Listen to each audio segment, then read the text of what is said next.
खैर मकदम आपका तजारती वक्फे के बाद मुद्दा देख रहे हैं। मुद्दा में आज का मुद्दा हमारे यहाँ अनएम्प्लॉयमेंट बढ़ती ही जा रही है।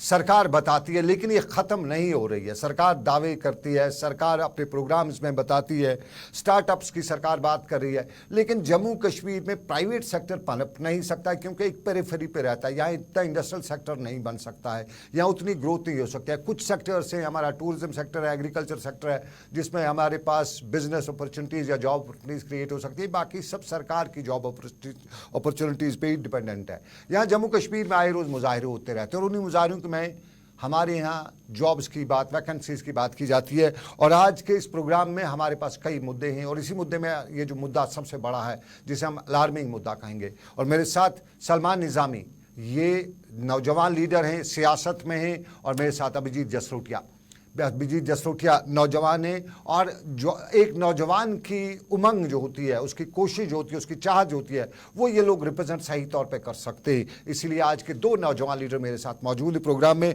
अभिजीत जी और सलमान जी।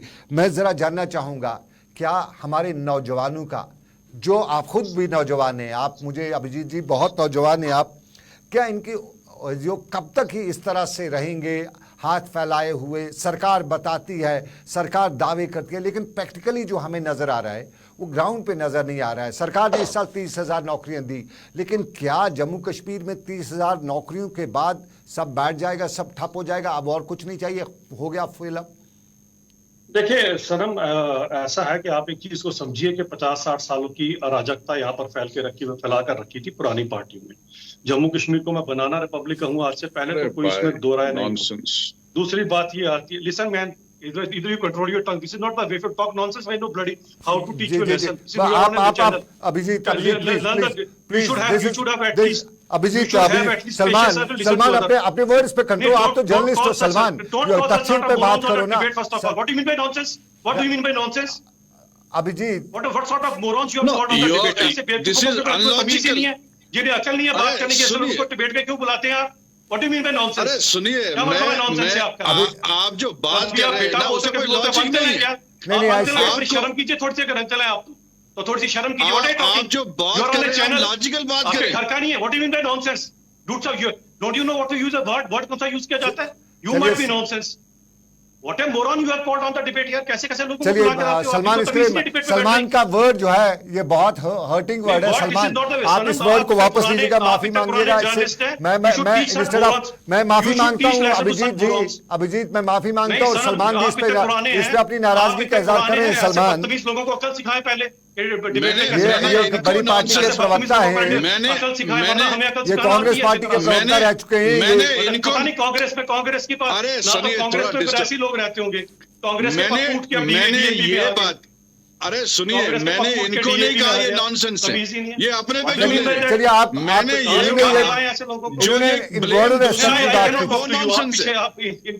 चलिए अभिजीत हम तथ्यों पे बात करते हैं। I don't want to respond to people who have knowledge like Rafsi. I cannot respond to those people. आप सनम क्वेश्चन पूछे, मैं बिल्कुल आपसे जानना चाहता हूँ। मैं आपसे जानना चाहता हूँ, सरकार पे हमारी बताती है, लेकिन प्रैक्टिकली फिर नजर क्यों नहीं आ रहा है कि कुछ हो रहा है? भाई मुझे इतना ही अफसोस है कि ग्राउंड पे नजर क्यों नहीं आ रहा है, क्यों लोग सेटिस्फाई नहीं है। मैं जहां जाता हूं नौजवान मुझे कहते हैं इस एम्प्लॉयमेंट में मुद्दा उठाओ, मैं जहां मुझे नौजवान में वो कहता है बेरोजगारी है, मर गए, भूखे हो गए, हम लोग सुसाइड की तरफ जा रहे हैं, हम लोग इसकी तरफ, ड्रग्स की तरफ जा रहे हैं। मैं जहां मुझे जो मिलता है वो यही बात नौजवान करता है।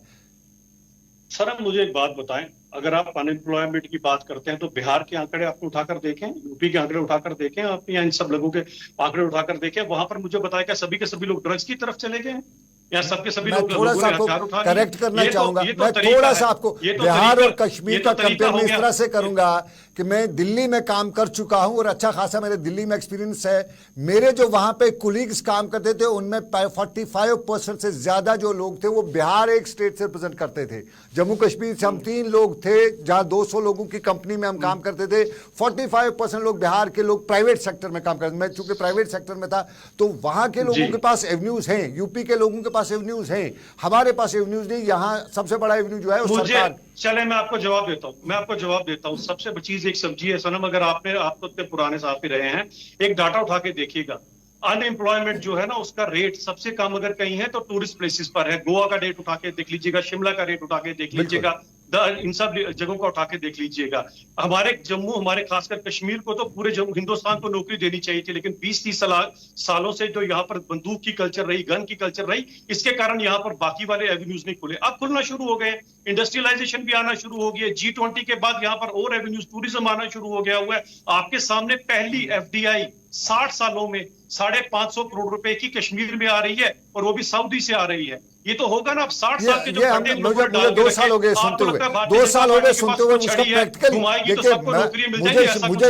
मुझे अभिजीत जी, मैं सलमान के पास जाना चाहूंगा, लेकिन उससे पहले मैं एक बात बताऊंगा। मुझे दिखाए के लिए बताया जाएगा कि खाना है, लेकिन मुझे शाम को बच्चों को, अपनी वाइफ को खाना नहीं होगा तो मैं उसको खाना नहीं मानूंगा। ये बताया जाता है कि FDI आएगा, सऊदी आएगा, बंगाली आएगा, सारे आएंगे, लेकिन प्रैक्टिकली मुझे शाम को बच्चे को नौकरी चाहिए, उसको कहीं खाने के लिए चाहिए। सलमान, आपसे जरा जानना चाहूंगा किस तरह से हम इस एवेन्यूज के हवाले से जो बात कर रहे हैं।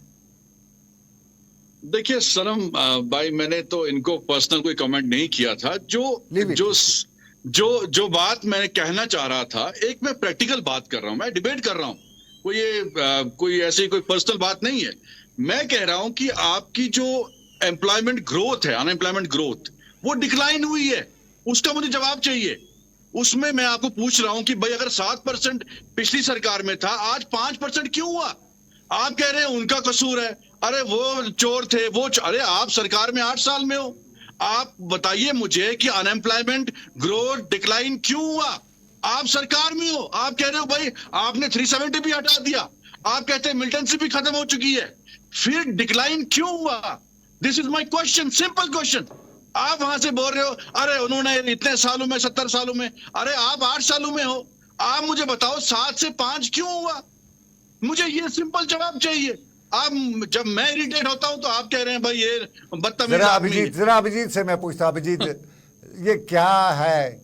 मैं खुद बता रहा हूं कि हमारे पास 70,000 वैकेंसीज हैं, 75,000 वैकेंसीज हैं, जो मैं ऑफिशियल इसको कंफर्म नहीं कर रहा हूं, लेकिन मुझे डिफरेंट क्वार्टर से, सोर्सेस से बताया जा रहा है। अगर हमारी यही 70,000 वैकेंसीज 1 करोड़ की आबादी में फिल की जाती हैं, तो एक बड़ा चंक जो हमारे है एम्प्लॉयमेंट का, वो खत्म हो सकता है, बड़ी परेशानी खत्म हो सकती है। सरकार इसकी तरफ क्यों ध्यान नहीं दे रही है?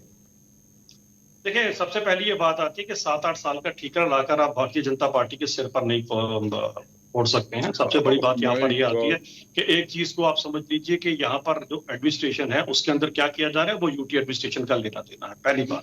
दूसरी बात, ऐसे लोगों को आप डिबेट में बुलाते हो जो मिलिटेंट बोलते हैं, तो यानी कि पता नहीं कौन सी जिहाद की लड़ाई यहाँ पर शुरू हुई है जिसको ये लोग ऐसे कर रहे हैं। हमारे लिए तो टेररिस्ट है। अरे आतंकवादी बोल दिया, जवाब दो, डिक्लाइन क्यों हुआ साहब? तुमने अभी मिलिटेंट वर्ड यूज किया। मिलिटेंट कौन सी जिहाद की लड़ाई, जरा मुझे ये बता दीजिए। मिलिटेंट गवर्नमेंट ऑफ इंडिया भी यूज करती है। ठोक दिए जाते हैं, जब मिलते हैं वही ठोक दिए जाते हैं। अरे क्या आर्गुमेंट कर रहे हो?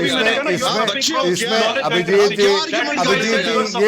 ये मेरा मुद्दा ये नहीं है, मेरा मुद्दा ये नहीं है, मेरा मुद्दा है ही नहीं। जवाब है भाई, मिलिटेंट किसके और साथ टेररिस्ट के बहस अंदर कर रहे हैं फर्क सीखो क्या होता है, फिर डिबेट में आया करा करो। अभिजीत जी, मेरा ये मुद्दा नहीं है, मैं चाहता हूँ मुझे कम से कम इन जैसे अनपढ़ों के साथ, जाहिलों के साथ मत बिठाएं। अरे भाई, किससे बात कर रहे हैं? चलिए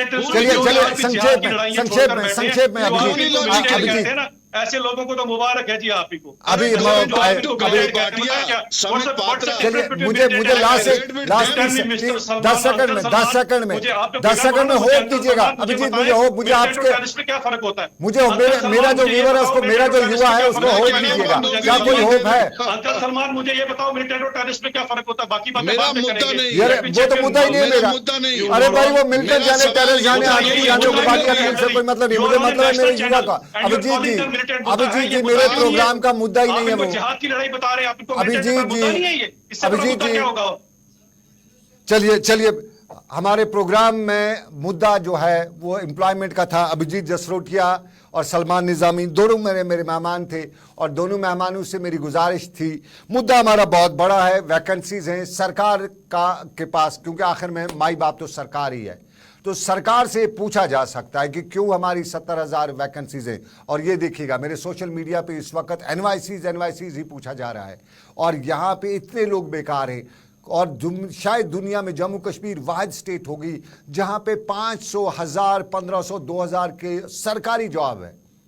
क्या ये कहीं पॉसिबल हो सकता है? हम अगर प्राइवेट सेक्टर में जाते हैं, छोटी सी कंपनी में जाते हैं, वहाँ भी 20-15 हज़ार की नौकरी स्टार्ट होती है। प्यून की नौकरी 15-20 हज़ार से शुरू होती है, लेकिन यहाँ पे 2,000-2,500 नौकरी पे सरकारी मुलाजिम हैं और हम उन्हें सरकार के खाते में दर्ज करते हैं। तो इससे बड़ी नाइंसाफ़ी क्यों? और फिर सबसे बड़ा सवाल, अगर यहाँ पे वाकई में 75,000 वैकेंसीज़ हैं, तो इन 75,000 वैकेंसीज के लिए जो दिल्ली से फंड्स आते हैं, जो बजट आती है, वो कहाँ जाती है, किस मद में खर्च होती है? अगर पोस्ट खाली हैं तो पैसा कहाँ जाता है? वाकई में कोई बंदरबांट तो नहीं होती है? ये सवाल आज का मुद्दा आज का। और इसी मुद्दे के साथ आज के इस प्रोग्राम से मुझे दीजिए इजाज़त, इस उम्मीद के साथ कि ऊपर वाले की रही मर्जी, फिर करेंगे आपसे मुलाकात। बहुत बहुत शुक्रिया अभिजीत जसरोटिया, बहुत बहुत शुक्रिया सलमान निज़ामी। फिर होगी आपसे मुलाकात। रखिए ख्याल अपना। आप देखिएगा, आपके लिए ला रहे हैं ज़हूर कश्मीरी बुलेटिन। मुझे दीजिए इजाज़त। अल्लाह हाफिज़।